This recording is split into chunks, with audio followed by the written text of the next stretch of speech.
ahora es el turno de continuar con nuestra siguiente sesión. Vamos ahora a abordar el tema de medios de impugnación. Esto es por la magistrada Catalina Alfaro Herrera, a quien daré una breve semblanza de su amplia experiencia, trayectoria y sobre todo pues también expertise dentro del tema. Ella es licenciada en Derecho, cuenta con estudios de posgrado por la Universidad Autónoma de Tlaxcala, ha sido defensora de oficio en la Subdirección Jurídica y de Gobierno de la entonces Delegación Iztacalco. Es abogada postulante, adscrita a la Subdirección de Asuntos Civiles y Mercantiles de la Institución de Asistencia Pública Nacional Monte de Piedad, entre algunos otros cargos. Les comentaba, ella tiene muchos años de ser magistrada y pues actualmente, como ya había comentado, ocupa el cargo de magistrada del Tribunal Agrario, Unitario Agrario Distrito 56. Para mí es un gusto recibir a mi querida amiga magistrada Catalina Alfaro. Adelante, magistrada, es un placer que esté con nosotros en un tema tan importante. Adelante. Muchas gracias, doctora Rosalba Velázquez Peñarreta. Al contrario, es un honor. Muchas gracias por la presentación. Es un honor estar aquí.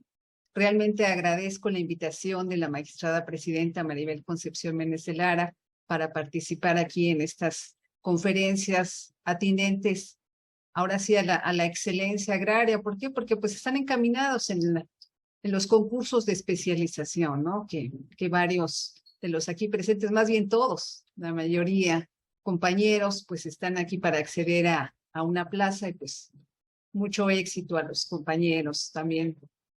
Muchas gracias por la presentación otra vez. ¿Y me permitiría compartir pantalla, doctora, por favor?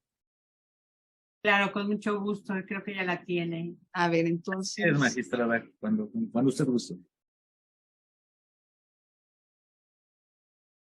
Ya está. Entonces, como acertadamente comentó usted, a mí me tocó el tema de medios de impugnación en materia agraria. Y evidentemente, pues hay que empezar por el inicio, ¿no? ¿Qué son los medios de impugnación? Nos dicen varios procesalistas que en el campo del derecho procesal existen procedimientos a resultas de los cuales pues se pueden atacar las resoluciones judiciales, las actuaciones de un tribunal, sean estas autos, decretos, sentencias. Entonces, esas son atacadas precisamente por los justiciables que se sienten, por decirlo, inconformes, no por decirlo, están inconformes con nuestras resoluciones. Algunos no les parece, piensan que son dictadas contrarias a derecho y entonces las atacan. Y atendiendo directamente a la palabra impugnación, pues la palabra impugnación, como nos lo dice bien el diccionario jurídico, tiene su origen en el vocablo latino impugnoare, que significa acción y efecto de atacar, tachar, combatir, refutar, y que dentro del procedimiento se refiere a los medios que tienen por finalidad atacar una resolución judicial, un documento, una actuación. ¿Para qué? Para obtener su revocación, su anulación por parte del recurrente. De manera genérica, quisiera hacer mención a cómo clasifica los medios de impugnación nuestro insigne procesalista, el doctor Ovalle Favela. Él dice que para que se den las condiciones de los medios de impugnación tienen que cumplirse ciertos supuestos, requisitos y presupuestos, que él diferencia de la siguiente manera. Los supuestos, para él, pues son las condiciones previas a un medio de impugnación. ¿Por qué es la condición previa? Porque si no existe una resolución o un acto que se combata, pues no puede darse el mismo. Sus requisitos, pues son las condiciones de tiempo, forma y contenido que señala precisamente la ley, ya sea la ley de la materia, el código procesal.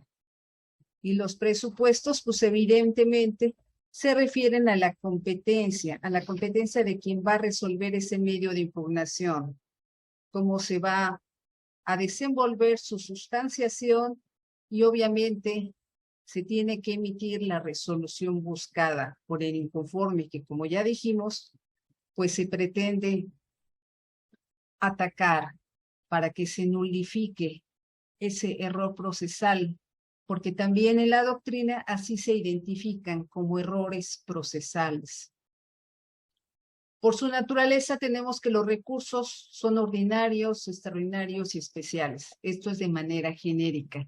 Nosotros en la materia agraria, como sabemos, nuestro recurso es uno y solamente va a ser ordinario. Aunque también hay tesis que lo identifican como un recurso extraordinario. Por la identidad del órgano resolutor y el que conoce de la impugnación, el medio de identificación se identifica como vertical o horizontal. Vertical cuando conoce el adven, o en materia civil conocido más coloquialmente como el tribunal de alzada. Los horizontales cuando son aquellos recursos cuando es el propio tribunal emisor del acto impugnado que conoce del mismo. Por los poderes del tribunal, esto es, ¿qué es lo que va a hacer? ¿Qué es lo que le autoriza la ley, le faculta? Pues sus efectos de la sentencia que dicten será de anulación, anula o valida la resolución impugnada, de sustitución cuando asume jurisdicción y dicta él la sentencia.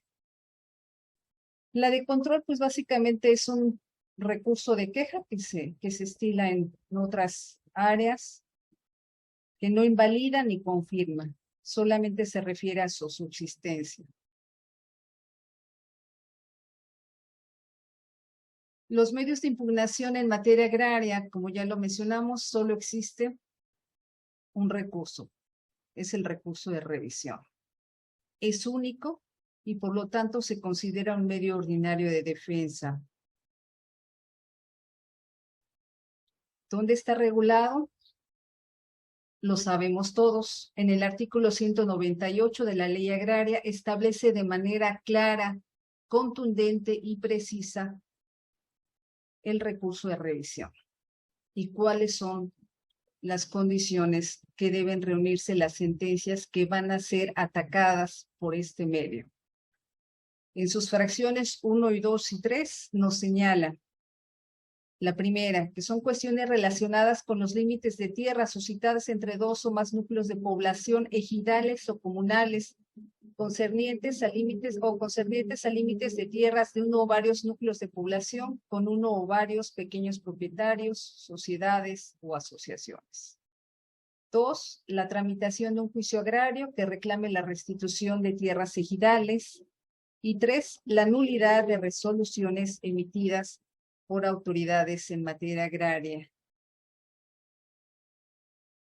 Este artículo está en consonancia con lo dispuesto por el artículo 18 de la Ley Orgánica de los Tribunales Agrarios, que es el que establece, perfila, define y comprende la competencia de los tribunales agrarios, que ustedes obviamente conocen, y entonces dentro de sus fracciones 1, 2 y 4 se refiere a los mismos, controversias por límites de terreno, de la restitución de tierras, bosques y aguas, y de los juicios de nulidad contra resoluciones dictadas por las autoridades agrarias.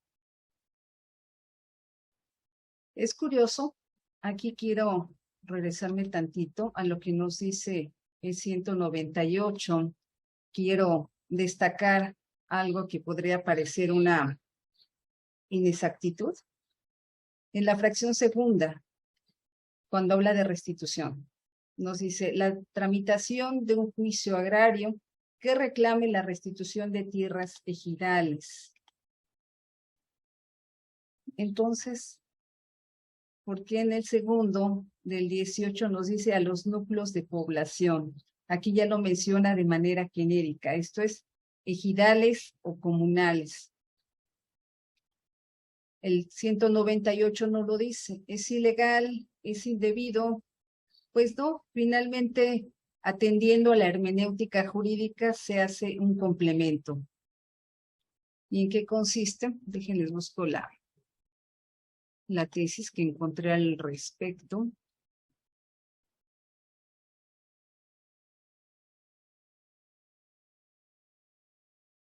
Al respecto, tenemos que tratándose de restitución, lo que pasa es que lo puse más adelante en el recurso de revisión.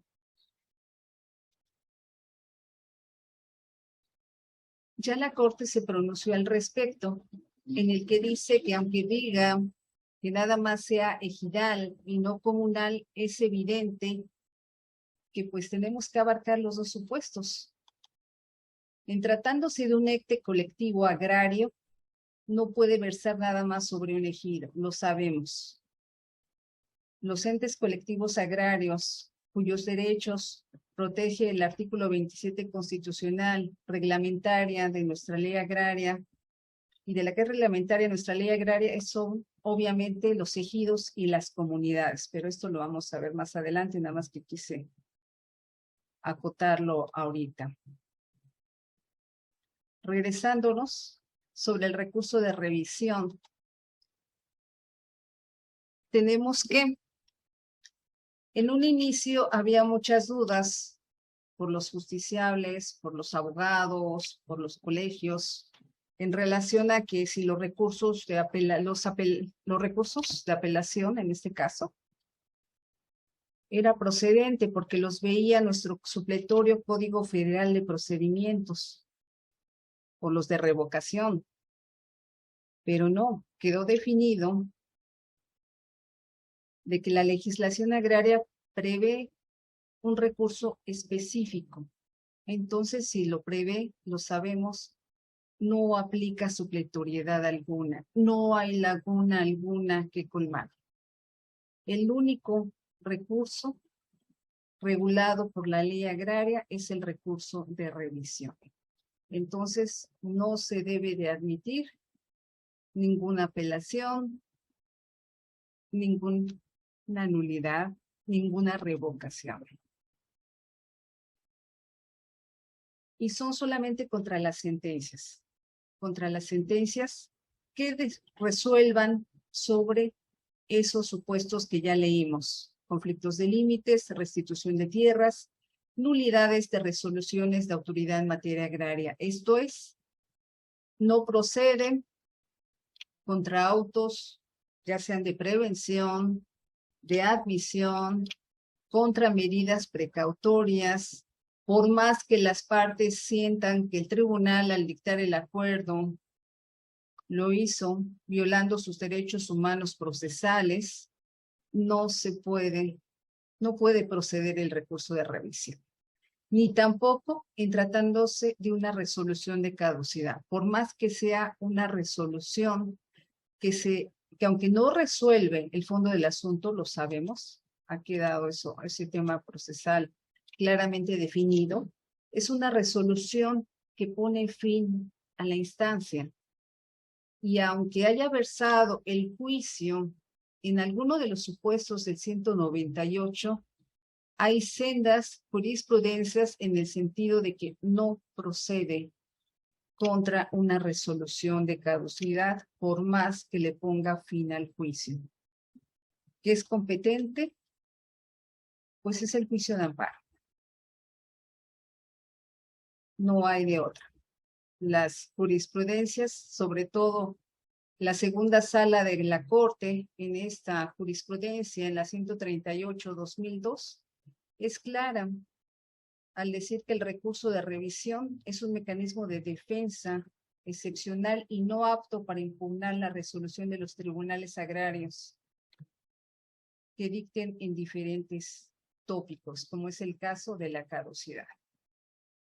Entonces, por lo tanto, si esta no se identifica la caducidad de la instancia, pues no tiene razón de ser el recurso de revisión. ¿Que se puede tramitar? Sí, se puede tramitar, pero obviamente resultaría improcedente y pues además con el riesgo y perjuicio del abogado de dejar en estado pues ya no de indefinición, de haber perdido la oportunidad de recurrir en el amparo, la caducidad, porque ese sí es recurrible en amparo directo, pero bueno, eso ya lo van a ver con otra magistrada. Entonces, también es interesante lo que en un inicio se había determinado. En un inicio se había dicho, y lo había dictado el Tribunal Superior Agrario, que si así como los tribunales de la Federación, que si el recurso de revisión versaba sobre sentencias que salían fuera de estos tres supuestos, era improcedente. No podía ir el recurrente en recurso de revisión. Entonces, tenía que irse al amparo directo. Esto era lo que se definió en un inicio, pero posteriormente la propia Corte, porque eso fue jurisprudencia definida de la segunda sala, la propia Corte se separó de sus jurisprudencias, como lo vemos en esta jurisprudencia 96-2013, se apartó de las jurisprudencias 55-2008, 57-2008 y 200-2008, en el que se establecía la procedencia del recurso de revisión cuando la controversia versara exclusivamente sobre las cuestiones mencionadas en el precepto, pero sin incluir la resolución conjunta de alguna otra acción que no estuviese en estos supuestos que ya leímos.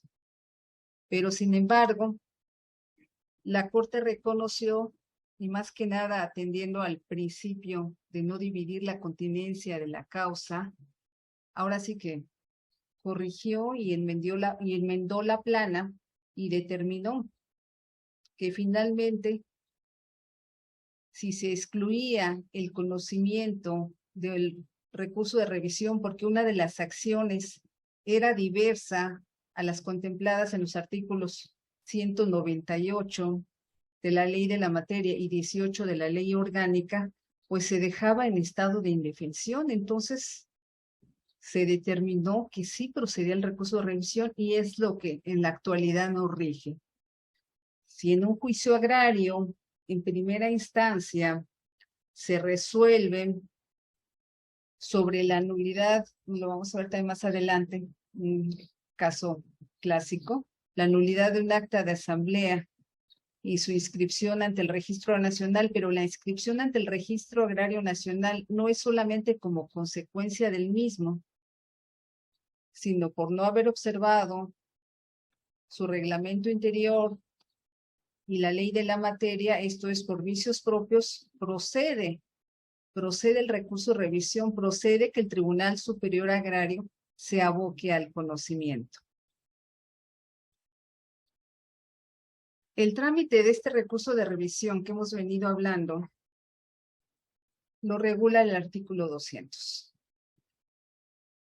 Y él nos habla de que si el recurso se refiere a cualquiera de los supuestos y es presentado en tiempo, el tribunal lo admitirá en un término de 3 días para que dar vista a los interesados que manifiesten lo que a su interés convenga en un término de 5 días, esto es, expresen sus alegatos.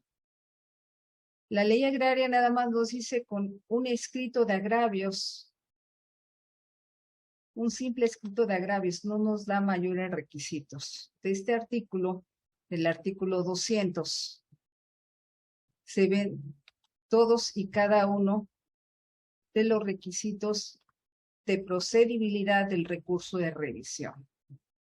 ¿Cuáles son? El primero, uno de los más interesantes, 10 días posteriores a la notificación de la resolución impugnada.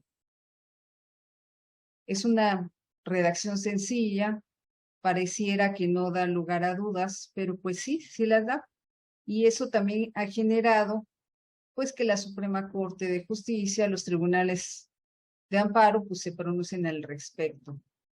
¿Cómo? Pues porque estaba en la duda de que si eras en días hábiles, si atendíamos a lo que decía la ley agraria, lo que dice la ley agraria, de que no hay días ni términos inhábiles.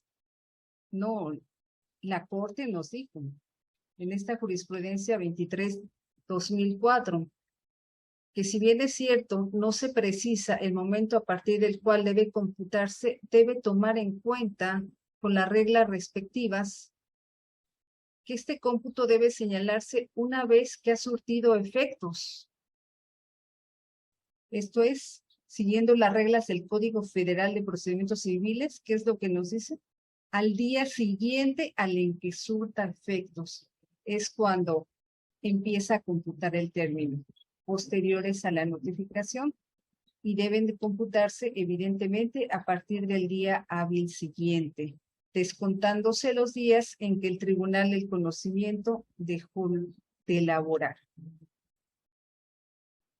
¿Por qué hace esta acotación la Suprema Corte? O sea, es que no fue sencillo como pareciera.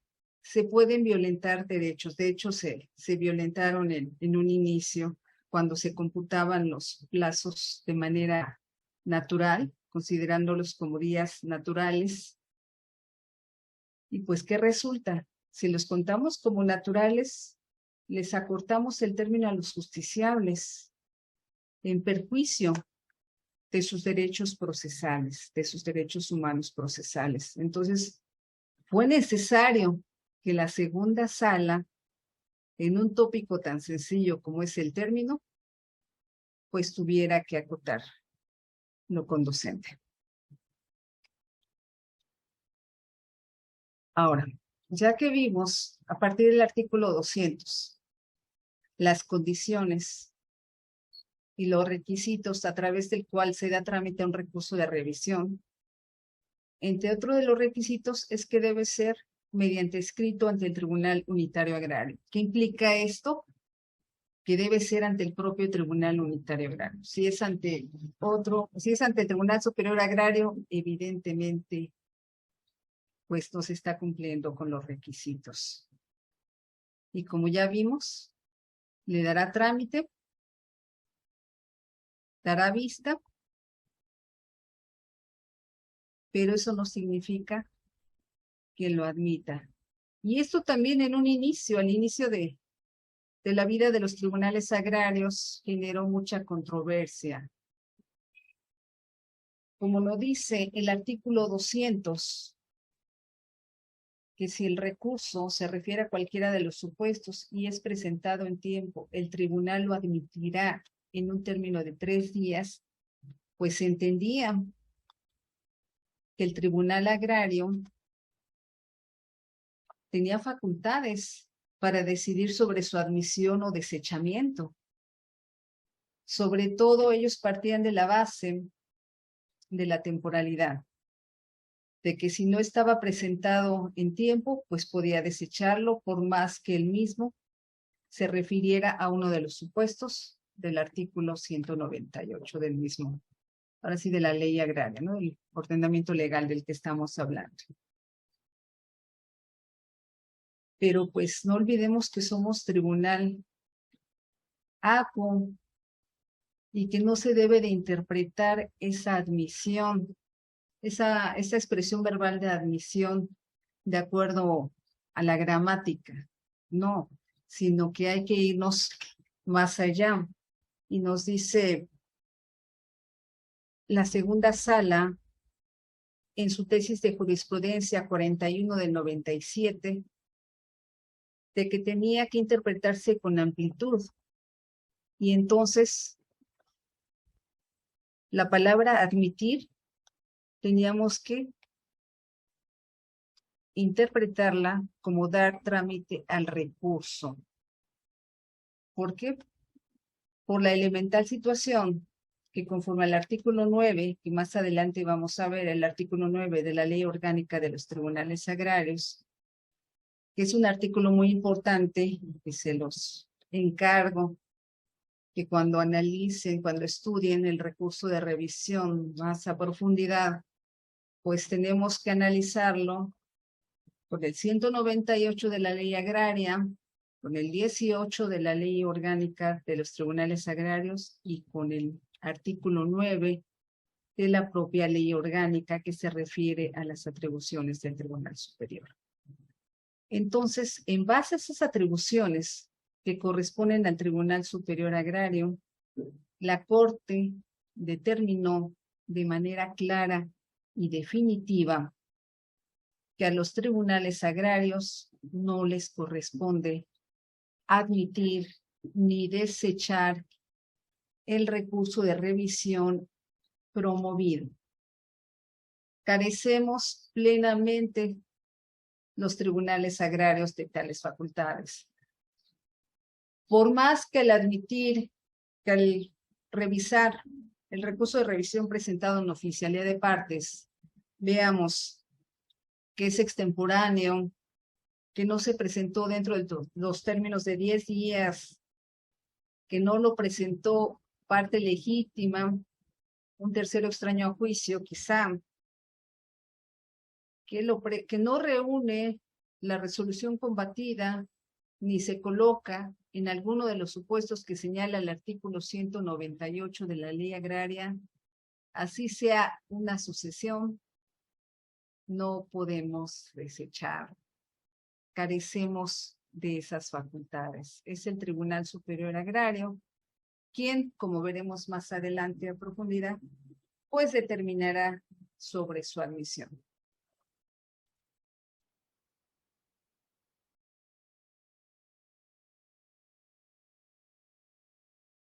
Siguiendo con el tema de la revisión en materia agraria y la jurisprudencia en las cuales me voy a apoyar totalmente. ¿Por qué?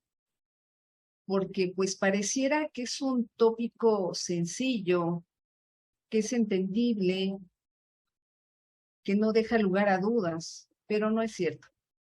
Desde la creación de los tribunales agrarios ha generado mucha controversia el recurso de revisión.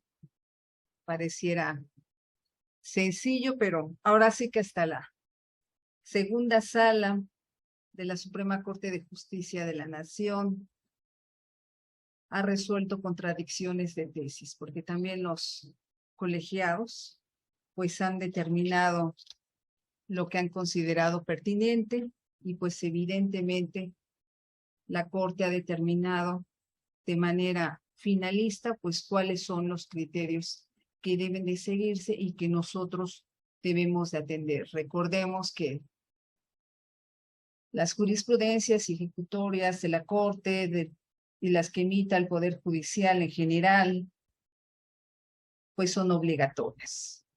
Nos lo dice la Ley de Amparo en su artículo 217, si mal no recuerdo.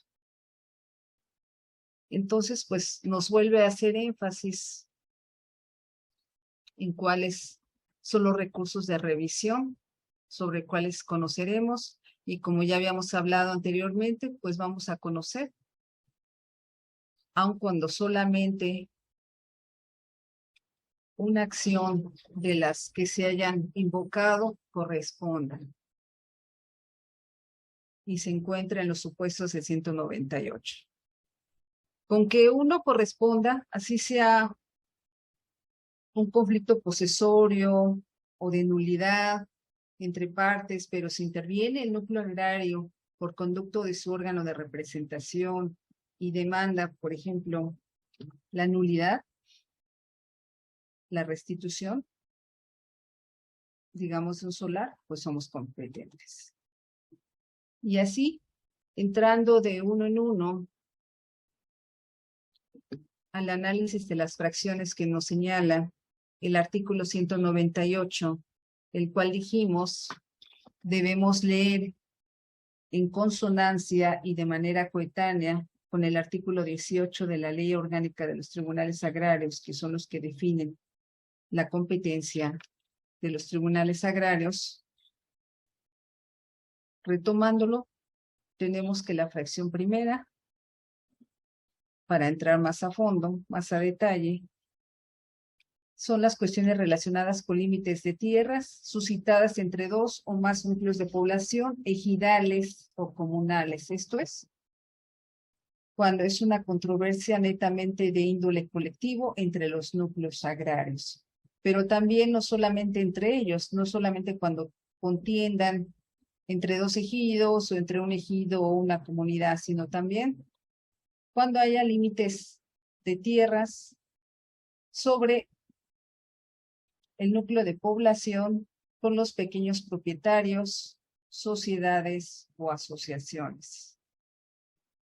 No por eso deja de ser un conflicto colectivo, porque también recordemos que la finalidad del recurso de revisión es para que las partes estuvieran en aptitud de impugnar resoluciones decisorias que afecten la propiedad de los entes agrarios.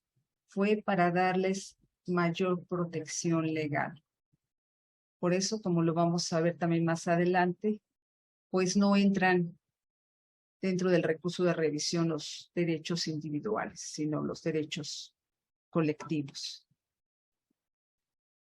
Y sobre este tópico, pues si ya está el recurso de revisión para defender los derechos colectivos, pues también se ha establecido de manera clara por los órganos de control constitucional que debe de promoverse, debe de agotarse en acatamiento al principio de definitividad, que lo conocemos todos, de amparo, debe agotarse dicho recurso cuando la sentencia de los tribunales agrarios, como ya lo dije, tenga que ver con derechos colectivos. Y entre ellas, pues como ya vimos, como estamos viendo, perdón, pues son los conflictos entre dos o más núcleos de población por sus conflictos de límites o con pequeños propietarios.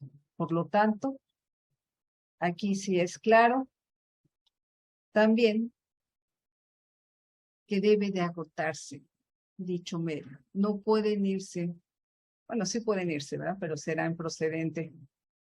Los recurrentes al amparo tienen que agotar en atención al principio de definitividad el recurso de revisión. Respecto de este conflicto de límites, cuando mencionamos que también se da entre los núcleos de población con los pequeños propietarios, en su momento también generó muchas dudas en relación a cuando un pequeño propietario quería excluir su propiedad de un RTBC, esto es de un reconocimiento y titulación de bienes comunales. Se iban al recurso de revisión y pues obviamente era improcedente. Tuvo que, obviamente, definir tal situación la segunda sala de la Suprema Corte de Justicia de la Nación en su jurisprudencia 96-2002, en la que sostuvo de manera clara y contundente que este tipo de resoluciones, esto es, cuando se resolviera única y exclusivamente sobre exclusiones de propiedad de particulares en perímetros de las comunidades ya indígenas, ya agrarias, pues no era procedente el recurso de revisión. No era un conflicto de límites. ¿Por qué? Pues porque lo sabemos. El pequeño propietario pues está defendiendo eso, está defendiendo su propiedad. Entonces, pues, no es un conflicto de límites. Se trata de excluirlo. Eso dio pie, como ya lo vimos, a varias tesis y jurisprudencias. Esta es de un pleno de circuito, en que en el mismo tópico nos dice que es improcedente el recurso de revisión contra la sentencia dictada en el juicio que resuelve la exclusión de una propiedad enclavada dentro de terrenos confirmados y titulados a una comunidad. Y aún con todo, y lo que definió ya nuestra máxima máximo tribunal, debo decirles que yo en lo particular sí considero, atendiendo un poco a lo que nos dice esta sentencia, que se encuentra enclavada dentro de los terrenos confirmados y titulados a favor de una comunidad agraria, pues deberíamos de conocer, porque la acción de exclusión de pequeña propiedad es un tema muy delicado. Es un tema muy delicado y en algunos tribunales ha generado unos conflictos sociales muy fuertes. ¿Por qué? Pues porque al pretender la exclusión de una pequeña propiedad, pues la comunidad resiente esa afectación y obviamente la comunidad, en caso de que se declare procedente la exclusión, pues la comunidad sentirse afectada, lo sabemos, hay estados en que los comuneros, evidentemente en defensa de su tierra, pues se tornan muy aguerridos y llegan hasta la violencia y no dejan ejecutar a los tribunales agrarios. Entonces, desencadenando situaciones de inestabilidad social incluso. Entonces, por lo tanto, yo en lo personal, considero que este tópico de exclusiones, aun cuando la Corte ya determinó, pues sí deberían de ser al tocar a involucrar tierras de un ente colectivo, como es una comunidad agraria, pues sí debería de conocer en segunda instancia el Tribunal Superior Agrario. También, ahora sí que, siguiendo con ese tema de los conflictos de límites, tenemos que también ha sido materia de análisis cuando demandan una servidumbre de paso, que les repito, nos podrían parecer obviedades ciertas situaciones, pero no es así, no es tan fácil, no es tan fácil, tiene sus aristas y todo ello en que ha desencadenado, pues como lo estamos viendo. El Poder Judicial Federal ha dictado sendas jurisprudencias para efecto de afinar, precisar, puntualizar en qué casos procede el recurso de revisión, que no en todos. Y que hay confusión dentro de las mismas acciones. Entonces, por eso también, cuando se habla de una servidumbre de paso, esta se me hizo interesante, porque dice que aun cuando se haya instalado un cableado telefónico en las tierras de uso común del núcleo, pues es una servidumbre de paso, pero no es que se le estén invadiendo los límites o que exista un traslape en los mismos. Entonces, por lo mismo, ahora sí que por lo mismo y por esa situación, el amparo ha sido claro. No procede el recurso de revisión. ¿Qué es lo que procede? Lo sabemos, el propio artículo 200 en su parte final lo dice, el juicio de amparo.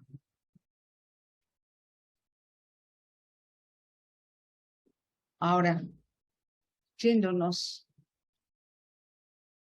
a la fracción segunda del artículo 198, materia de análisis, pues nos dice que la tramitación de un juicio agrario que reclame la restitución de tierras ejidales, que este tópico ya se los había adelantado. Nos dice la restitución de tierras ejidales, pero ya quedó zanjado que es también respecto de las tierras comunales, que no es solamente las tierras ejidales, porque sería excluirlo, y nos dice precisamente esta tesis interesante que debe de concluirse de una correcta hermenéutica jurídica, la procedencia del recurso, si lo concatenamos con el 18 de la ley orgánica y con el artículo 9. ¿De qué nos hablan esas fracciones? Ya la leímos al inicio, pues el recurso de revisión en tratándose de la tramitación de un juicio de restitución de tierras ejidales o comunales. entes colectivos, no lo olvidemos. Este artículo 198 está en íntima relación con el artículo 49 de la Ley Agraria. Sí, no solamente, ahora sí, recordemos que conforme al 163, pues la Ley Agraria tiene varios artículos que aparentemente varias acciones pudieran no encontrarse englobadas dentro del 18. Este sí está englobado en la fracción segunda, pero es más precisa. Dice, los núcleos de población, ejidales o comunales que hayan sido o sean privados ilegalmente de sus tierras o aguas podrán acudir directamente ante el tribunal o por la Procuraduría Agraria ante el tribunal para solicitar que la restitución de sus bienes. ¿Y qué ha ocurrido al respecto? Pues este artículo también en su momento nos ha generado mucha confusión, incluso a los propios juzgadores agrarios. ¿Por qué? Porque nos íbamos a la literalidad. Nos íbamos a lo que señala, a la privación ilegal. Y pues, ¿qué hacíamos? Analizábamos el despojo, la invasión sufrida. ¿Y qué pasó? Pues no nos dice, nos enmendaron otra vez, nos corrigieron la plana, el Poder Judicial, y nos dice, no solamente el Poder Judicial, nos lo señaló también en su momento el Tribunal Superior Agrario, y nos dice que no debemos de considerar el elemento de despojo o privación, como privación ilegal, como presupuesto de fondo, porque nosotros resolvíamos en el sentido de que si no hubo despojo, si no hubo violencia, pues entonces no procede la restitución. Y no, en esta tesis ordinaria, la tesis número 9, diagonal 2021, emitida por el Tribunal Superior Agrario, pues nos señala de manera clara y contundente que la privación ilegal como presupuesto de la acción no se refiere a actos de despojo o violencia, sino al desconocimiento de un derecho al controvertirse con el régimen ejidal y obviamente al aducir en eso su defensa. Obviamente, ¿a qué se refiere? Pues al pequeño propietario que es el que defiende su propiedad, quien se considera tener mejor título, pues que los títulos básicos, que lo sabemos, presentan en una acción restitutoria los núcleos de población. Todos lo sabemos, en su resolución presidencial, su acta de posesión y deslinde, su plano definitivo. Son los documentos básicos con los cuales acredita la propiedad. Y en base a esos, pues es que le reclama la restitución al pequeño propietario. Pero si es un acto legal o no, eso no debe ser motivo para descartarlo.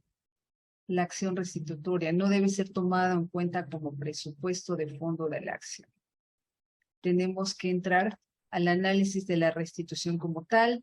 Tenemos que analizar todos y cada uno de los documentos que nos presenten las partes. Tenemos que confrontar los documentos del ejido o de la comunidad, que son en la mayoría de los casos identificados como su carpeta básica, con la escritura privada del pequeño propietario,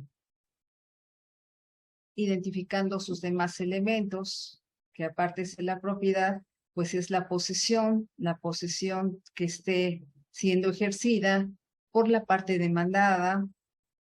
Y 3, la identidad de la superficie en litigio, la identidad de la cual el ejido o la comunidad nos dice, está dentro de mi polígono comunal o ejidal, por tanto son tierras del ente agrario. Si se dan dentro de esos tres supuestos, se lo estoy diciendo así de manera genérica y fácil, pero no lo es así, lo sabemos todos los que estamos en los tribunales agrarios, lo saben varios compañeros proyectistas que están aquí presentes. A veces es un análisis muy minucioso, muy detallado, que no solamente nos lleva días, nos lleva semanas cuando analizamos tomos y tomos y tomos donde las partes controvierten en una acción restitutoria, la cual junto con el conflicto de límites, pues son de los asuntos colectivos más álgidos y difícil que vemos los tribunales agrarios. Por eso no es gratuito que sean revisados por la superioridad. ¿Por qué? Porque está en riesgo la propiedad de un núcleo agrario. Si no se analiza debidamente los elementos de la acción restitutoria, si se soslaya su carpeta básica o si no queda debidamente identificado con la correspondiente prueba pericial la superficie en litigio para que de manera clara y contundente se dilucide si están o no dentro del perímetro ejidal o comunal.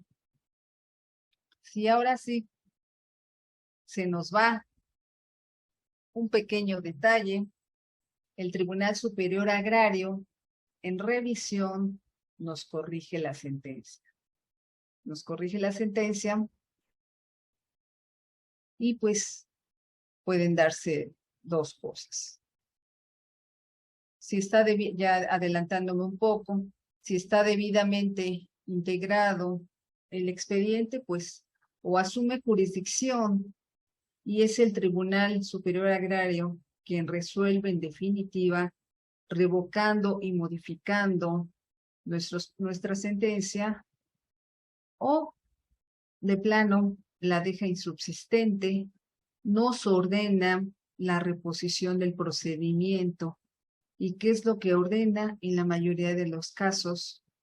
Pues que hubo deficiencia al momento del análisis o recopilación de los documentos de las partes. A veces resulta que, por ejemplo, en la carpeta básica no estaba debidamente integrado porque faltaban las famosas carpetas que tanto nos piden los ingenieros, ¿no? Que no estaban las carpetas de cálculo. Faltaba por ahí un adendum que se hizo a la resolución presidencial o una modificación que sufrió, no la tuvimos a la vista, o tal vez el pequeño propietario nos mencionó que su superficie en su momento fue excluida por las anteriores autoridades agrarias y que contaba con su certificado de inafectabilidad y se le olvidó adjuntarla. Nosotros también por exceso de trabajo, que no es otra cosa, por exceso de trabajo, tampoco lo advertimos en su momento, y pues dictamos una sentencia faltando estos documentos que son básicos, y por eso el Tribunal Superior Agrario pues nos enmienda la plana y nos dice, se deja insubsistente la sentencia reclamada, recaba tales o cuales documentos, perfeccióname en base a ello la prueba pericial,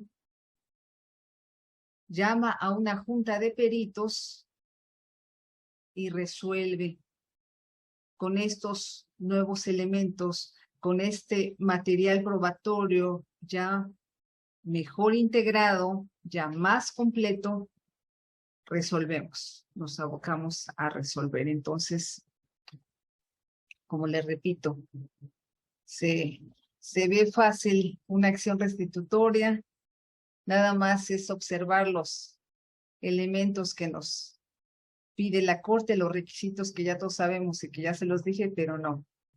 Todo realmente tiene su complejidad, lo sabemos todos, lo saben los proyectistas que presentan los proyectos. Y lo sabe también, obviamente, nuestros queridos jurídicos, que al momento que luego se andan quebrando la cabeza, al momento de dictar el acuerdo en cumplimiento del recurso de revisión, en cumplimiento de la ejecutoria. Y eso es nuestro pan de cada día. En esta tesis nos habla, regresando, creo que la tenían por acá antes. Regresando tantito, si me permiten. Hablamos de la restitución como entes colectivos, ejercida por un ente colectivo, ¿no? Ya sea ejidal o comunal. Pero resulta, pues, que eso no es todo. Resulta que también, en base a que al artículo 16, en base a que ya se llevó a cabo la delimitación de tierras al interior del núcleo, en términos del artículo 56, en relación con el artículo 23 de las facultades de asamblea, que ya se regularizó la posesión y tenencia de posesionarios, de ejidatarios, y que tienen su certificado parcelario, pues, ¿qué nos dicen? Pues soy el titular de la parcela. Aquí está mi nombre, están los datos de identificación, soy ejidatario del núcleo, soy posesionario regular, y fulanito, una vecindad o un posesionario regular está en posesión de mi parcela, pues te vengo a reclamar la restitución. Tu tribunal, yo soy el titular. Tu tribunal, resuélveme. ¿Y qué pasa? Pues que también eso nos ha creado conflictos, ahora sí, conflictos existenciales en materia de resolución, y también en su momento lo resolvíamos así. Pero ¿qué nos dicen? Nos dice otra vez la segunda sala que solamente dicha acción la puede ser ejercida por el propietario. ¿Y quién es el propietario? De acuerdo al artículo 9 de la ley agraria, que todos conocemos, pues es el núcleo. El núcleo agrario, sea ejido, sea comunidad, es el propietario. No son sus integrantes. Sus integrantes son titulares de derechos agrarios individuales, pero no del derecho de propiedad. Entonces, cuando hay una situación de ese estilo, pues obviamente que no procede, que el tribunal, es más, de entrada, el Tribunal Unitario Agrario, al momento de recibir una demanda en el que se haga valer la acción restitutoria por un ejidatario, por un posesionario regular, debemos desde un inicio encauzarla debidamente y no admitirla, por más que el actor nos diga que encuadra en la fracción segunda del artículo 18, no es así. Por más que tenga su certificado parcelario que lo acredite como titular de la parcela, es el titular de derechos de uso, usufructo y disfrute, pero no es el propietario. Entonces tenemos el tribunal con plenas facultades, tiene que prevenirlo para que corrija su acción, en el sentido de que el suyo es una cuestión posesoria, no es restitutoria. ¿Por qué? Porque si la vamos encuadrando en que es un conflicto posesorio, de acuerdo a las fracciones quinta y sexta de la ley, del artículo 18 de la ley orgánica, que todo esto se los menciono de manera muy superficial, porque más adelante van a ver con la magistrada presidenta las acciones en materia agraria. Yo nada más le estoy dando una pincelada. Tenemos que encauzarla en esos tópicos. ¿Por qué? Porque también ponemos a sufrir al Tribunal Superior Agrario, si indebidamente la admitimos así, si al momento de celebrar la audiencia de ley y fijar la litis, también señalamos que es en términos de la fracción segunda, como restitución, y también por ende resolvemos en consecuencia, como una acción restitutoria, siendo que no debió de haber sido así, siendo que desde un inicio tuvo que haberse tramitado, substanciado y resuelto como un conflicto posesorio, porque no se refiere a un conflicto colectivo. Entonces, tenemos que tener mucho cuidado, porque eso también ya ha sido dilucidado por el Poder Judicial Federal, porque ¿qué ha pasado? En su momento también, como lo estamos señalando, pues el Tribunal Superior Agrario, al momento de recibir el recurso de revisión y analizarlo y darse cuenta que no se refería y que por tanto no encuadraba dentro de la fracción segunda del tantas veces citado artículo 198, porque no era una restitución promovida por un ente colectivo, promovida por el propietario de las tierras, pues lo declaraba improcedente, lo llegó a declarar improcedente. Y entonces, ¿qué nos dijo el Poder Judicial? Como en esta sentencia, que si el Tribunal Superior Agrario declara improcedente el recurso de revisión interpuesto en virtud de que el Tribunal Unitario Agrario fijó incorrectamente la litis, pues lo deja en completo estado de indefensión. Vulneramos sus derechos humanos a la certeza y seguridad jurídica, lo cual amerita reposición del procedimiento. Esto es, si el Tribunal Superior Agrario, y eso lo ha establecido en un criterio por reiteración, creo que lo tengo más adelante.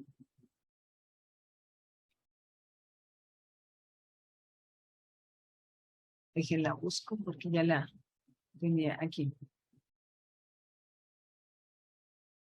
Pues estableció en esta jurisprudencia por reiteración, la número 3 del año pasado, tiene poco tiempo, la jurisprudencia J/3/2022, estableció los casos en que procede el recurso contra sentencias de los tribunales agrarios que resuelvan respecto de restitución de tierras.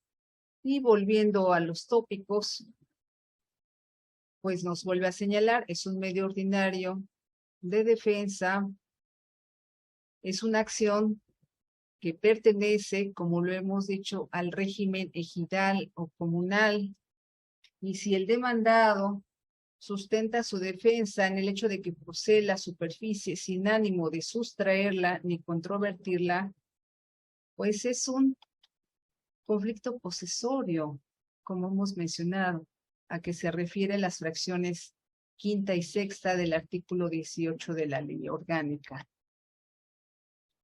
Aunque este tópico, si lo analizamos, se refiere cuando aquí la restitución es intentada no por el ejidatario o posesionario particular en base a su certificado, como anteriormente les mencioné. Este también aplica cuando es el órgano de representación, ya sea de la comunidad, del ejido, que a uno de sus miembros le reclaman la restitución. Pero si al ser evidentemente ejidatario o posesionario o avecindado, sustenta su defensa, en la mayoría de los casos que nos ha tocado ver, pues es en de que, pues el anterior comisariado me dio mi constancia, me dieron permiso desde que se celebró la IGUPE de hace más de 30 años y yo estoy en posesión, pero ello no es con el ánimo de sustraer la propiedad, esto es, no te la estoy controvirtiendo, ejido, no te estoy reclamando que me reconozcas como dueño, no te la quiero quitar. En dado caso, quiero que me reconozcas como poseedor de esa superficie. ¿Y qué resulta?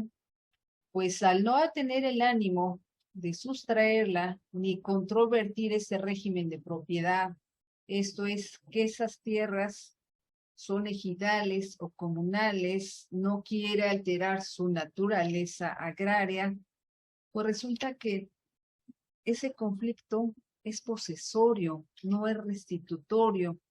Entonces, también deviene improcedente el recurso de revisión, pero ya sabemos, no puede el superior tampoco decir que es improcedente. Entonces, ¿qué es lo que hacen? Pues resuelven y lo regresan y nos dicen, pues repone el procedimiento por un lado y fija bien la litis. Eso es lo que ha sucedido en algunos casos. Fija correctamente la litis, tribunal, fíjala de acuerdo a las fracciones quinta y sexta del artículo 18 que ya mencionamos anteriormente. ¿Por qué? Por lo que comentábamos, que indebidamente el Tribunal Agrario admitió, substanció y resolvió una restitución al fijarla con base en la fracción segunda del artículo 198 de la Ley Agraria y 18 de la Ley Orgánica, pero no debió de haber sido. Pero ya en base a esta jurisprudencia por reiteración, la cual sabemos es obligatoria para los tribunales agrarios, pues también ya el Tribunal Superior Agrario no puede ni debe desechar el recurso.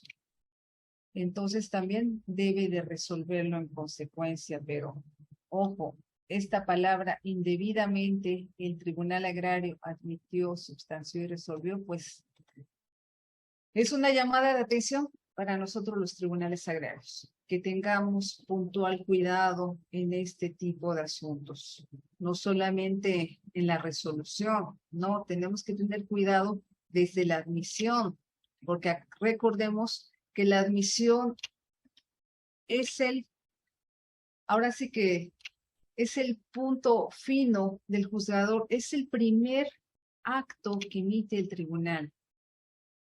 Cuando conoce un asunto, o admite o previene, a partir de allí empieza a desplegar su jurisdicción, su competencia, y debemos de tener sumo cuidado en no admitir indebidamente un conflicto posesorio con un juicio restitutorio que es de naturaleza netamente colectiva.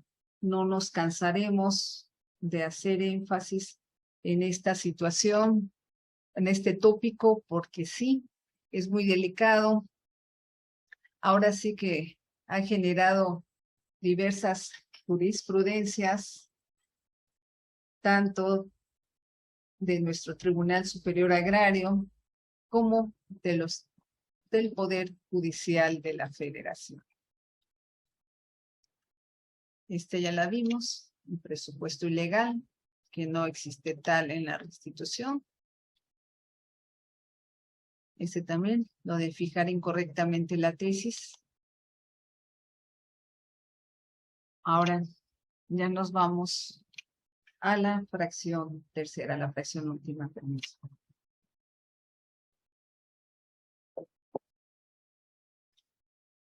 ¿Cuál es la fracción tercera del recurso de revisión? La última fracción a que se constriñe el recurso de revisión, pues nos habla del recurso de revisión contra sentencias dictadas en primera instancia. Nosotros somos la primera instancia. Recordemos que si nos vamos por las elementales cuestiones procesales, nosotros somos el Tribunal ACO y el Tribunal Superior Agrario es el ADPE. Entonces, también conocerá el recurso de revisión contra sentencias dictadas en los juicios de nulidad contra resoluciones emitidas por autoridades agrarias, que este igual hay que leerlo en consonancia con el artículo 18 y con el artículo 9 de la Ley Orgánica de los Tribunales Agrarios, porque aquí nuevamente se queda corto la redacción que el legislador le impuso. Esto es, omitió, como los otros, sí se señaló de manera clara y precisa, resoluciones emitidas por autoridades agrarias que determinen,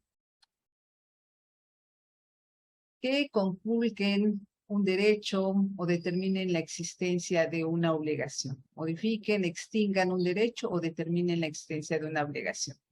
Ese es el corolario completo. No cualquier acto de autoridad. Si el acto que se impugna no modifica, no extingue un derecho, no determina la existencia de una obligación, obviamente será improcedente. Entonces, también debemos de tener mucho cuidado con eso. Y también nos ha señalado la segunda sala en su jurisprudencia 109, que esta fracción tercera, materia de análisis del artículo 198, que el vocablo resoluciones a que se refiere, que conocemos, que debemos conocer los tribunales agrarios sobre resoluciones emitidas por autoridades en materia agraria, no debe de ser un análisis estricto. No nos debemos constreñir a una resolución como aquella que decide en el fondo, como aquella que concluye en procedimiento, sino que debemos de tener amplitud en su interpretación y debemos considerar como tales cualquier acto, cualquier auto, cualquier actuación incluso que extinga un derecho que determine. Aquí no lo dice de manera clara, que dice que el término resoluciones no debe entenderse en sentido formal. Esto es aquella como defina o concluya un procedimiento administrativo, sino que al fijar la competencia se le otorgan para conocer de los juicios de nulidad de resoluciones de autoridades agrarias que alteren, modifiquen, extingan o determinen la existencia de un derecho, de una obligación, perdón. Por tanto, concluye con eso la tesis de la Corte, cualquier tipo de resolución o acuerdo, inclusive un acto que tenga estas mismas características, que modifique, extinga un derecho o determine la existencia de una obligación, es susceptible de ser impugnada en el juicio de nulidad. Entonces, como estamos observando, pues ahora sí que la Corte nos va especificando, nos va enriqueciendo y nos va precisando que también no debemos de ser estrictos ni atender a la literalidad de lo que en su momento el legislador quiso hacer, sino que también en plena defensa de los derechos humanos procesales de los justiciables, pues nos dicen, no atiendas a la literalidad, amplíalo, no es gramatical. Entonces, en ese tópico, cuando tratemos de resoluciones, de que analicemos la nulidad de resoluciones de autoridades agrarias, pues también nos hemos encontrado con que se ha confundido a la Asamblea, que si bien es el máximo órgano agrario, de acuerdo al artículo 23 de nuestra ley, pues resulta que no es autoridad agraria. Sí es el máximo órgano al interior de la vida del ejido o de la comunidad, pero no es una autoridad agraria. Entonces, en su momento también se fueron en revisión cuando se impugnaba alguna acta de asamblea, pues se iba en el recurso de revisión y resulta que no es considerada autoridad agraria. Y pues, ¿qué resultaba? Pues devenía en una improcedencia del recurso de revisión. Sí, es un ente colectivo. Sí,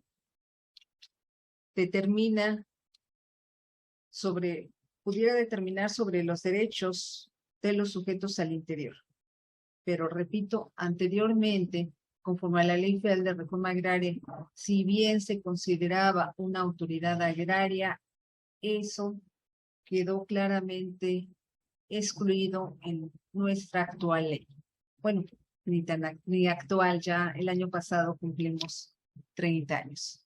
Entonces, pues eso, le repito, aunque pudiera considerarse claro, no lo es.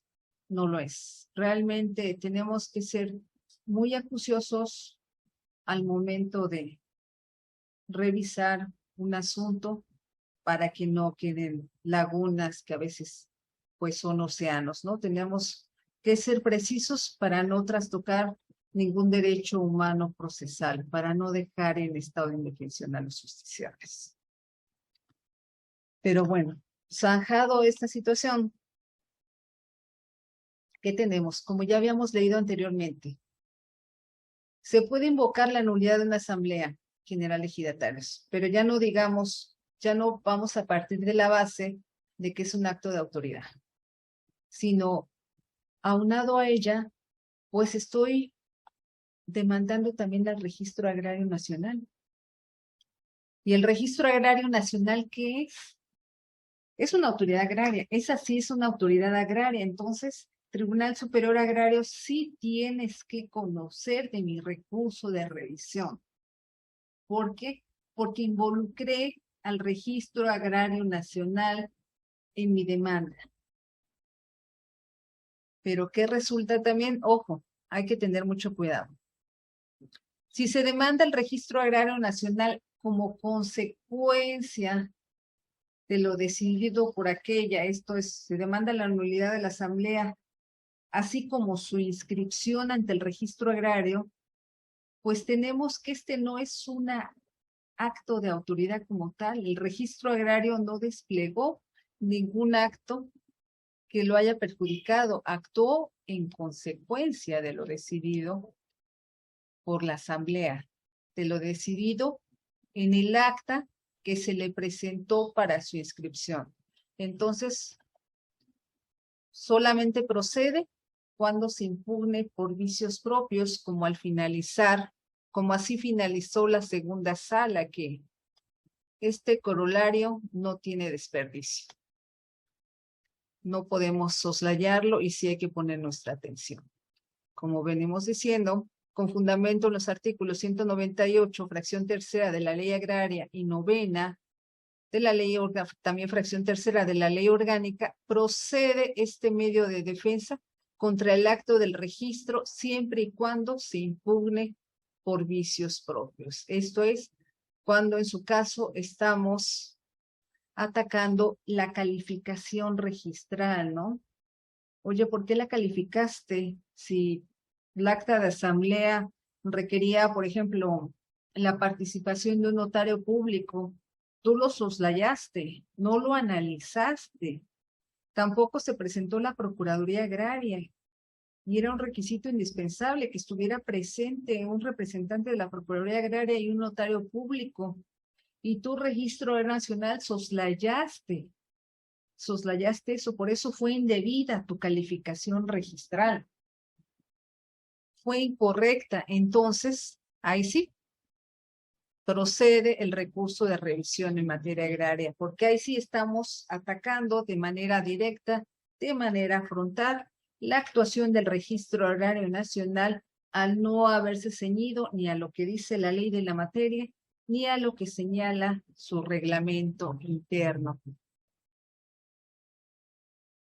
Pero si por el contrario termina finalizando con lo que le estábamos comentando, es improcedente el recurso si el acto del registro se reclama nada más como vía de consecuencia, sin abundar más. Y al respecto de autoridades agrarias, que seguimos con ese tópico, que es la fracción tercera, al contrario, aquí tenemos su contrapartida. En los anteriores análisis que hemos venido haciendo, señalábamos que si no se englobaba el recurso de revisión dentro de alguna de las tres fracciones claramente señaladas por la ley de la materia y la ley orgánica, pues era improcedente el recurso de revisión. Pues ahora tenemos su contrapartida.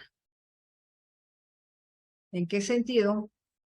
De que si no se agota el recurso de revisión cuando debe hacerse, cuando sí está en alguno de los supuestos y el justiciable erra la vía, se equivoca su abogado y se va al juicio de amparo, pues ¿qué dicen los órganos de control? ¿Qué dice el Poder Judicial de la Federación? No agotaste el principio de definitividad. Tenías que agotar un recurso. Ahora sí que el único recurso que tiene el tribunal, que tiene la ley agraria, y no lo agotaste. Porque ahora sí no hay pierde, nada más hay un recurso, y es el recurso de revisión. Y no lo agotaste. Entonces, tuviste que haberlo agotado. Y aquí nos lo señala de manera clara,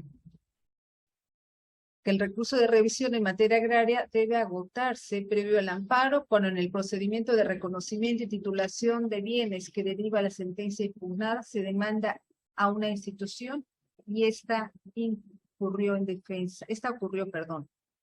en defensa de los bienes nacionales.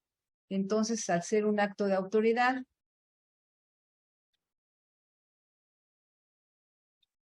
pues tuvo que verse, que analizarse la sentencia en el recurso de revisión. Se va al amparo y pues desafortunadamente pierde el amparo y va a perder pues el recurso de revisión, porque lo sabemos, los términos son fatales. Y creo que por esa situación, para no verse en ese tipo de cuestiones, lo sabemos los tribunales agrarios, lo saben nuestros jurídicos, de que pues en muchos casos tenemos un recurso y un amparo y tenemos que darle trámite a ambos.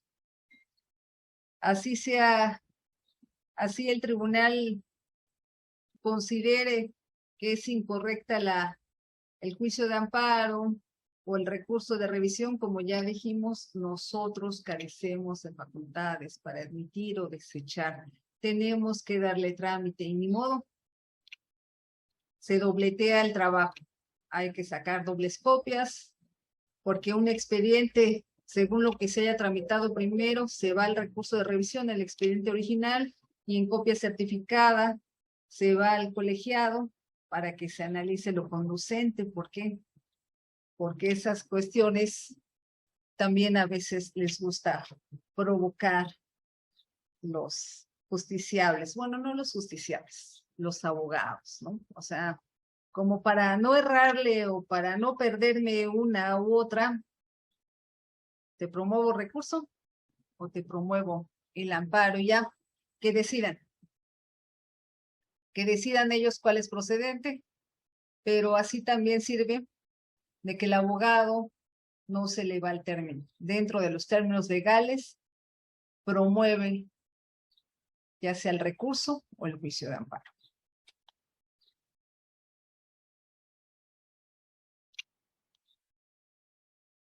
Siguiendo precisamente con las nulidades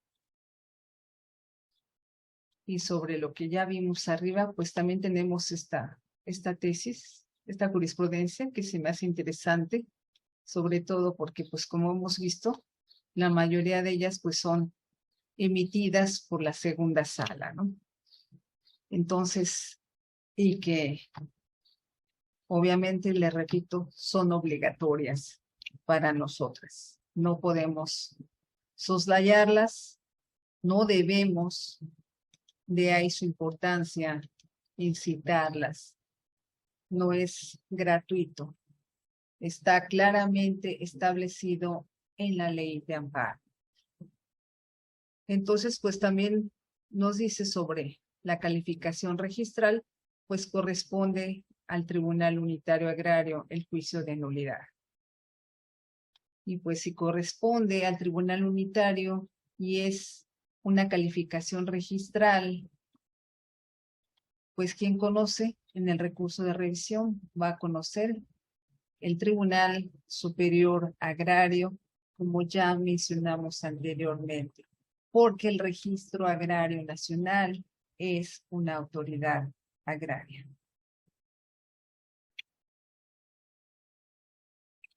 Así como lo es la autoridad agraria, también lo es la Secretaría, bueno, ahora es la SEDATU, ya no es la Secretaría de Reforma Agraria, pero esta tesis también se me hizo interesante citarla, porque nos está diciendo aquí en este criterio que es aislado, aclaro, esta no es de la Corte, este es aislado.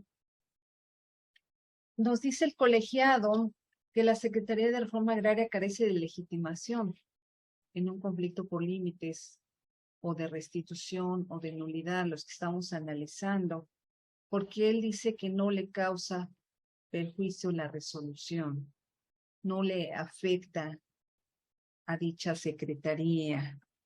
¿Por qué? Porque finalmente puede haber, sí, un perjuicio en su patrimonio, pero realmente dice, no te afecta a ti en lo personal, vamos, a ti, secretario de la SEDATU, no te afecta, ¿no? Aunque yo no coincido totalmente con este criterio.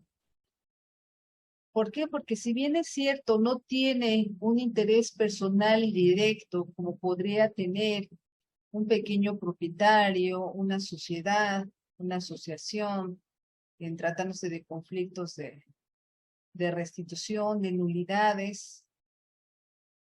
Pero ojo, cuando sí se ha condenado a la SEDATU, por ejemplo, o INSUS, o a cualquiera otra dependencia, por una restitución, y al ser procedente esta, pero improcedente la restitución, ¿por qué? Porque se destinó a una utilidad pública, lo sabemos todos en los juicios que se llevan en todos los tribunales, vemos ese tópico sobre que ya se construyeron en la superficie o se construyó una carretera por SCT, bueno, que ahora se llama SICT, sus siglas, o que se destinó a la construcción de un aeropuerto, que hay universidades.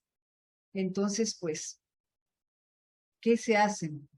Anteriormente se ordenaba la expropiación, se ordenaba la SEDATU, expropia, lleva a cabo la expropiación. Procede la restitución, pero ante la causa de utilidad pública y que es imposible entregarla y devolverla a su titular, haz tu trámite expropiatorio para que dentro de sus etapas se lleve a cabo el avalúo, correspondiente avalúo, y se indemnice legalmente al núcleo por la pérdida en su patrimonio, en el menoscabo sufrido en sus tierras.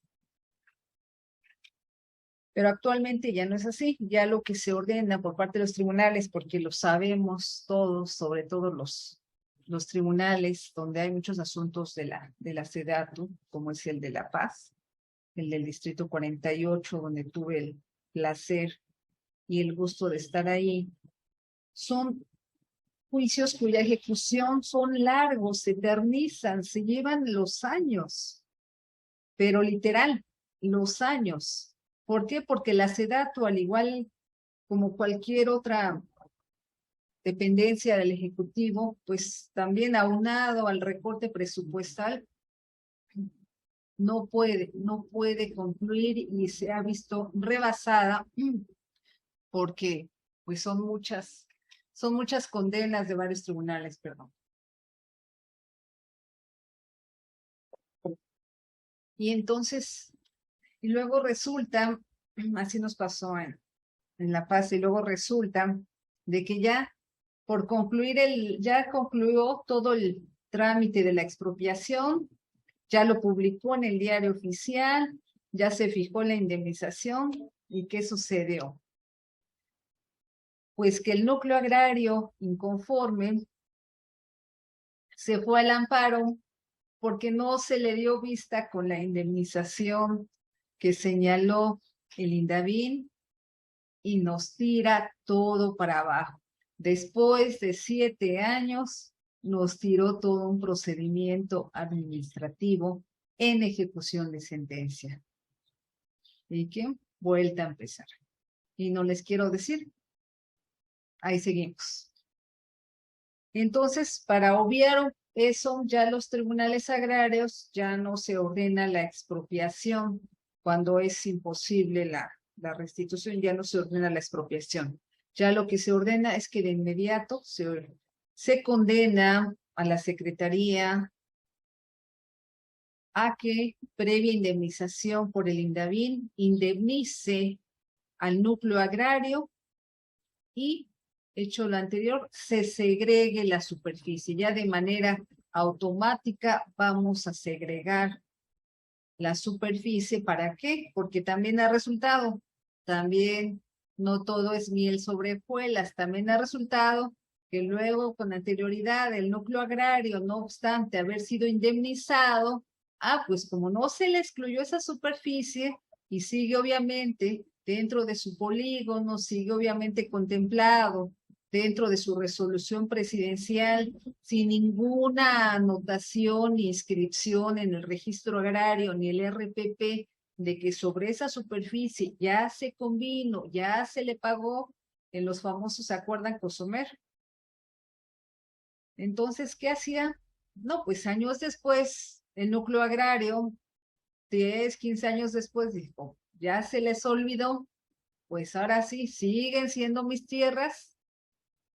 Entonces, para evitar y vuelta a empezar con otro litigio, que ya supo el caminito, para evitar esa situación, lo que se ha determinado ahora en las resoluciones emitidas por el Tribunal Superior Agrario, pues es de que se excluya de inmediato, al momento ya en ejecución de sentencia, de ordenarse el pago de la indemnización y pagarse darse por recibido el núcleo agrario en la audiencia que se va a celebrar a cabo en ejecución de sentencia en términos del artículo 191, al momento de que se le está pagando, en ese mismo momento, el Tribunal Agrario debe ordenar la exclusión de la pequeña propiedad. Perdón, la exclusión de la propiedad del ejido. Ya no van a ser tierras agrarias.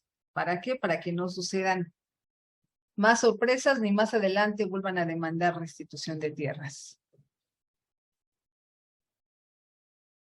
En las mismas situaciones, ya lo habíamos dicho, es improcedente si no se agotó el recurso de revisión. Esta también era atinante a la que vimos con anterioridad. Que debe de agotarse el principio de definitividad, que es de todos conocidos en la ley de amparo.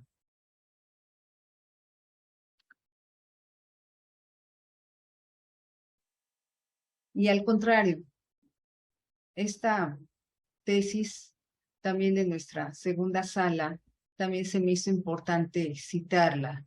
Podría parecer cosa menor, pero no lo es. ¿Por qué? Porque dirían muchos, dirían los justiciables sobre todo, si el Registro Agrario Nacional es una autoridad agraria, Obvio que la Procuraduría Agraria también es una autoridad agraria. Pues sí y no, porque no olvidemos que conforme al 135 y 136 en sus funciones claramente establecidas, pues es obviamente él está encargado más bien de la defensa de los derechos agrarios, ya de los ejidos, comunidades, ya de sus miembros, ya de los, incluso de los pequeños propietarios. Y cuando realiza actos, pero lo cierto es que también dentro de sus atribuciones que establecen en su reglamento, pues también está en convocar en la asamblea, convoca asambleas. ¿Cuándo? Cuando sabemos que hay pleito al interior del seno del máximo órgano agrario, hay grupos que se disputan el poder al interior, hay comisariados, acaban en sus funciones el órgano de representación, se afianzan, no quieren entregar, no quieren convocar a una nueva asamblea para que se elija una nueva mesa directiva, están en pugna y está en riesgo realmente la vida jurídica del colectivo ante la ausencia de un comisariado que los represente y los defienda. Pues, ¿qué nos dice la ley? La ley agraria, el reglamento, en tratándose de la Procuraduría Agraria, pues que está facultada para convocar asamblea. Está facultada para convocar, lo sabemos, a través de los residentes, se constituyen el poblado, manda llamar a los anteriores o salientes, como les llamamos también, al saliente comisariado, al saliente consejo de vigilancia, y pues obviamente abocándose de todos los recursos de los que puede, incluso al registro nacional, le pide el padrón de comuneros o el padrón de ejidatarios. Pues ¿para qué? Para armar debidamente una asamblea de elección, para que se cumplan los requisitos de ley, para que haya quórum y no pueda, si bien puede ser impugnada, pues no pueda ser anulada, ¿no? Entonces, la Procuraduría Agraria tiene que ser muy cuidadosa en ese tópico. Y al respecto, pues, ¿qué pasa? Pues la consideran autoridad y a los que no les gustó el acta de elección, no les gustó que hayan sido vencidos y que haya quedado otro comisariado, pues la impugnan y mandan traer a juicio al residente, al representante de la Procuraduría Agraria, porque a su decir hubo sendas y variadas violaciones. Entonces, pues como está dentro de las partes la Procuraduría Agraria, en el caso que aborda esta jurisprudencia de la segunda sala, esta se refiere a una elección de integrantes, a una remoción. Como está dentro del procedimiento de la Procuraduría Agraria y la consideran autoridad, pues dicen, me voy al recurso de revisión, cuando el tribunal unitario dicta su sentencia. Pero no, resulta que no, que para efectos del recurso de revisión, la Procuraduría Agraria no es considerada autoridad. ¿Por qué? Como bien resolvió la Corte, es coadyuvante. Esto es, la fueron a ver el comisariado saliente o el número 20% de los integrantes del núcleo lo fueron a ver para que convocara, para que los ayudara, pero realmente ella no tenía ni el mínimo interés, ni también no era responsable de las planillas o de lo que se acordara, porque final y realmente quien acuerda, quien determina, quien resuelve, lo sabemos, es la asamblea, es el máximo órgano agrario. Entonces, solamente ella es coadyuvante. Ella en ningún momento nos está obligando a actuar en tal o cual sentido. Entonces, en esta contradicción de tesis 67 del 16, pues determinó la Suprema Corte que si bien participó la Procuraduría Agraria, pues era dentro de sus atribuciones para coadyuvar en la celebración de un acta de asamblea, mas ella no determinó la misma, mas ella no resolvió sobre la misma. Fue la asamblea, fue el máximo órgano agrario y por eso de manera clara y definitiva nos señala que no tiene el carácter, porque finalmente esas asambleas también nos dicen no son resoluciones. Y esas convocatorias no tienen ese carácter, no tienen el carácter de resoluciones. Por lo tanto, no puede ser considerada, a diferencia del Registro Agrario Nacional, la Procuraduría Agraria como autoridad responsable. Permiso.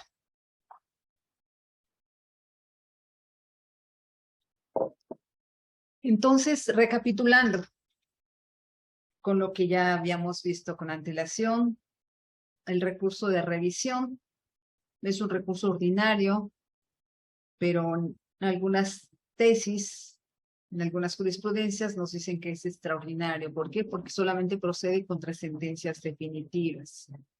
Pero pues es un recurso ordinario porque es el único que prevé la ley.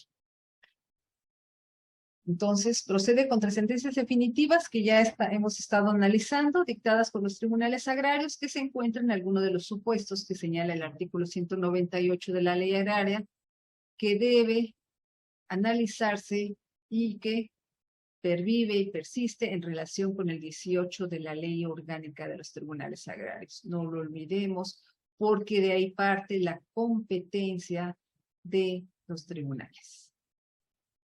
Es un recurso vertical. ¿Por qué? No es horizontal, porque se tramita ante el tribunal agrario que dictó la sentencia.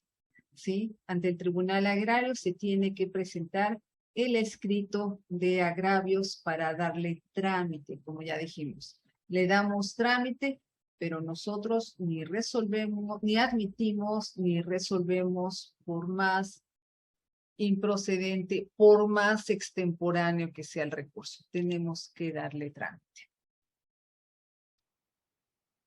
Y ya quedó claramente definido por la Corte.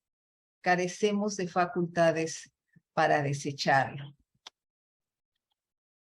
Y también a este respecto, tenemos que atender a uno de los principios clave de la materia agraria, darle celeridad. Tenemos 3 días para darles trámite. ¿Sí? Si no incumplimos con los plazos procesales. Tenemos que ser muy cuidadosos y esto ya lo saben nuestros queridos jurídicos. Tenemos que ser muy cuidadosos porque si no nos jalan las orejitas. El superior, si no le damos celeridad al trámite del recurso de revisión. Tenemos 3 días para dar vista con los agravios a las demás partes. ¿Para qué? Para que en el término de 5 días las demás partes manifiesten lo que a su interés convenga. Hecho lo cual, el Tribunal Superior Agrario es el que resuelve en definitiva. Y sí, es el Superior Agrario, como lo leímos en sendas jurisprudencias y como lo señala de manera clara el artículo 9 del Tribunal Superior Agrario. Que el Tribunal Superior Agrario es el competente para conocer del recurso de revisión. Por lo que de esta elemental circunstancia partió la Suprema Corte de Justicia para decir que nosotros carecíamos de toda facultad para desecharlo. Solamente el superior es el que va a conocer del mismo, y conocer del mismo implica desde la admisión. Y obviamente estos son los tópicos que ya vimos del recurso de revisión en conflictos de límites de tierras, en conflictos de restitución de tierras, de núcleos de población ejidal o comunal, que aquí sí está completo con lo de comunal, y el que acabamos de ver en juicios de nulidad contra resoluciones emitidas por autoridades agrarias. Entonces, ¿qué pasa al respecto? Retomando lo que ya habíamos visto arriba en una diapositiva que les puse, también en una jurisprudencia por reiteración, el Tribunal Superior Agrario, en la jurisprudencia TCA, diagonal J, diagonal 3, diagonal 2022, nos señala los requisitos del recurso de revisión, los requisitos de procedencia. ¿Y cuáles son? Son los 3 requisitos elementales. 1, que la resolución impugnada, como ya hemos venido destacando, pues se resuelva a cualquiera de las 3 fracciones que señala de manera clara y precisa el artículo 198 de la Ley Agraria, pero que les digo que debe de adminicularse y en base a un análisis jurídico debe de enlazarse con el 18 de la Ley Orgánica. 198, 18 y 9 son los que deben enlazarse para analizar las acciones previstas y sobre las cuales procede el recurso de revisión. El inciso B nos señala el elemento personal. Esto es, que sea interpuesto por parte legítima. Puede ser evidente, pero ya nos ha tocado en la práctica que una persona, un tercero extraño a juicio, quiere también interponer, quiere también participar. Cuando no ha sido parte en el mismo, pues no tiene legitimación, pero bueno, ese elemento registro de procedencia no lo tenemos que analizar nosotros, lo tiene que analizar el Tribunal Superior Agrario.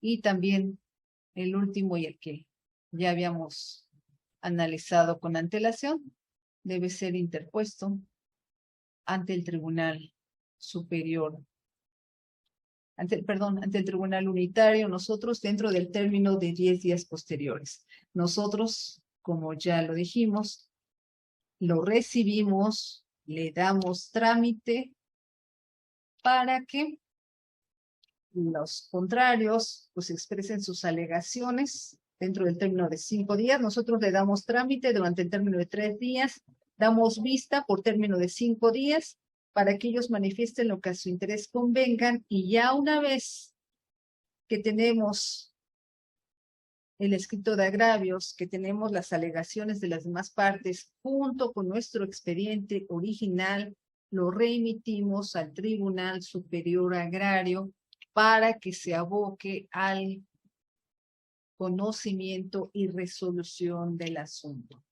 Reiterando, no nos corresponde a nosotros el trámite, es al Superior Agrario. ¿Y cómo se da esto?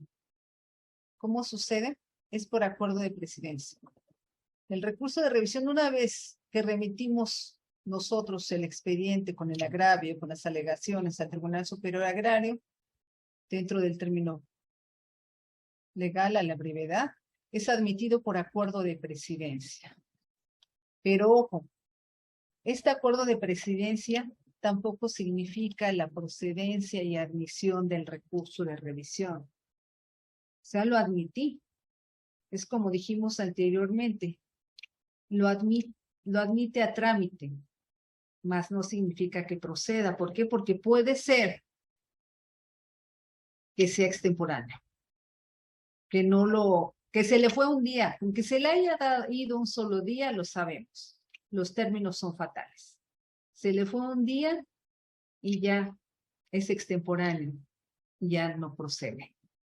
O también puede ser, y sucede en muchos casos, como veíamos anteriormente, pues que la sentencia dictada en primera instancia por los tribunales agrarios no está dentro de los supuestos que señala el artículo 198, en ninguna de sus 3 fracciones. Es sucesorio, o es conflicto posesorio, o es una nulidad de constancia expedida por un comisariado, y entonces, pues no procede. Pero, ¿qué pasa aquí? Pues que ese acuerdo de admisión, ese acuerdo que dicta presidencia, no obliga finalmente al magistrado ponente. El magistrado ponente no lo vincula y él obviamente presenta al pleno si advierte lo que ya les acabo de decir y si también los requisitos, no se cumple con los requisitos de procedencia que ya vimos en esta jurisprudencia del Tribunal Superior Agrario, la número 3, diagonal 2002. La número 2, perdón, ya le estaba poniendo uno de más. Si no cumple con los requisitos de procedencia, el magistrado ponente presenta al pleno su proyecto de desechamiento, ya sea por extemporáneo o por improcedencia. Y ya ese proyecto tiene que ser aprobado por unanimidad o mayoría de votos. En caso de empate, tendrá voto de calidad la presidenta del Tribunal Superior Agrario. Lo mismo ocurre cumpliéndose los supuestos, cumpliendo los 3 requisitos de procedibilidad que señala la tesis del Tribunal Superior Agrario, el magistrado ponente presenta su proyecto de resolución ante el Pleno, ya sea la resolución de desechamiento o de improcedencia o resolución sobre el recurso de revisión interpuesto que lo puede declarar procedente, pero también infundados sus agravios, que puede serlo. Acordémonos que también puede darse el caso. Ok, lo presenté en tiempo. Está dentro de los 3 supuestos que señala el artículo 198 y el 18 y el 9. Pero resulta que los agravios son insuficientes, son ineficaces para que se declare inválida o insubsistente la sentencia que dicta el Tribunal Unitario Agrario. Entonces, ¿qué sucede ahí? Tenemos una sentencia de confirmación. Se confirma la sentencia dictada por el Tribunal Agrario. Caso contrario, si la resolución que el magistrado ponente somete al Pleno es de anulación, nos ordena de manera clara y tajante dejar insubsistente, bueno, más bien él deja insubsistente nuestra sentencia dictada y ordena reponer el procedimiento. Como en el ejemplo que les puse hace rato, en la mayoría de los casos son para recabar documentales o perfeccionar la prueba pericial. También se da el caso que omitimos llamar a un tercero interesado y que era indispensable para que se integrara a un litisconsorcio pasivo necesario y tenemos que cumplir. Otro supuesto de cómo resuelve el Tribunal Superior Agrario es cuando asume jurisdicción.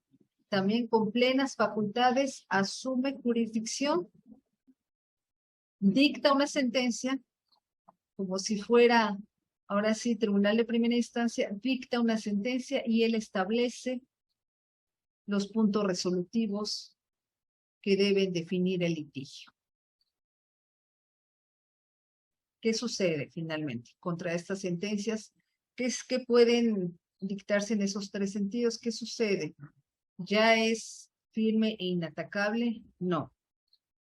Todavía, atendiendo a la parte final del artículo 200 de la Ley Agraria que señalamos anteriormente, ahora sí, y agotado el principio de definitividad que también señalamos, cualquiera de las partes que se sienta afectada con la sentencia emitida en recurso de revisión por el Tribunal Superior Agrario, procede el amparo directo.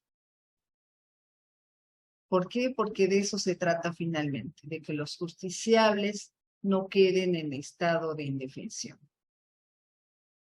Y pues, sin ahondar tampoco en la cuestión del amparo, porque también lo van a ver más adelante. Con esto considero terminado el tema que me tocó. Entonces, estoy a su disposición, dando el tiempo para preguntas y respuestas, las que gusten formular. Estoy a sus órdenes, doctora. Muchas gracias, magistrada. Le agradecemos mucho. Pues definitivamente traemos muchas felicitaciones por parte de los participantes y aquí en el chat.